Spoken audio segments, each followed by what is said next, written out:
June is National Men's Health Month, a time to remind boys and men of the health issues that they may face. Research has found that more than 30% of men suffer depression in their lifetime, but only a quarter actually seek help. Thomas Corman is a seasoned therapist with Lakeside Behavioral Health System, and he's joining us to talk about why it's never too late to take charge of your health and your mental health specifically. Thank you so much for coming in. Absolutely, Kanji. Thank you. Why do you think men, or what is the prognosis on men deciding not to get help?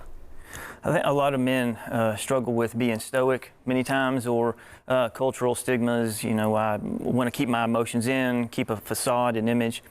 And I think it's a challenge many times to be vulnerable with people they might not be able to trust.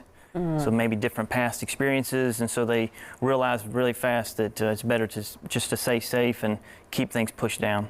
Right, and there is this expectation that I think society has put on men to just, well, you're the breadwinner and you're in charge here, but now we're realizing that things are changing. So if you could just talk about how you overcome this pressure.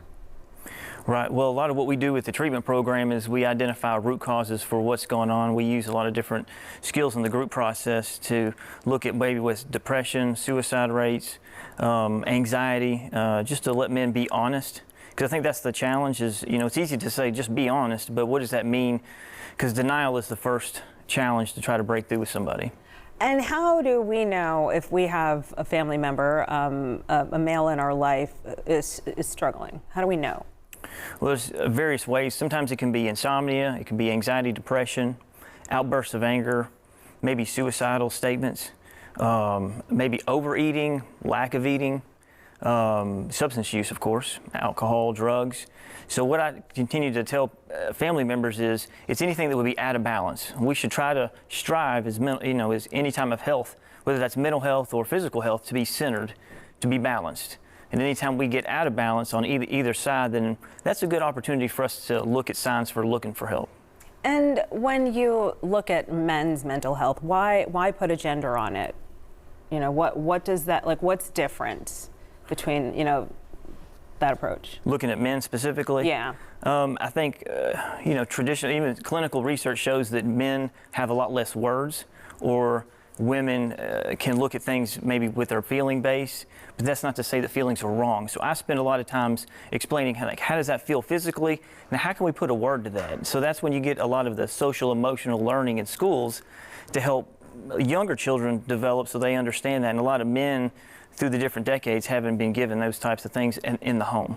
And I've read, and this is, this was a study that said that when the brain was actually scanned, they could see women communicate left and right more so than men who more on the left side of the brain, which is right. Anyway, right. Too much information. But if you could just talk about some of the methods that you like to use, just kind of high level, to try to help men get through this struggle. The main thing we look at is just meeting them where they are and listening, and then also encouraging them to be honest, like using homework assignments, timelines. We do a lot of stuff in the group process. We'll do role plays just to try to set up scenarios, maybe even home life scenarios. Impromptu role plays is kind of what I like to do. Is we'll be sitting in a group process, and then I'll say, okay, we're going to look at what does this look like in the home, or what has happened at Christmas time, and how do you feel? That's a significant time actually for men because they feel overwhelmed with the finances, or trying to compete with other people and the gifts.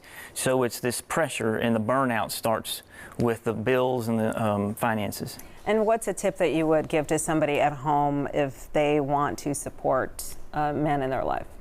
I think just listen, and then always be open to encouraging them to consider counseling. Look for opportunities where you can be more beneficial in helping them seek treatment. And you have outpatient care, and we're putting the information on the screen. But Thomas Corman, Lakeside Behavioral Health, we really appreciate you. We know that people can go there to stay, or they can do it outpatient. Absolutely. It's good to know. Thank you. Thank you.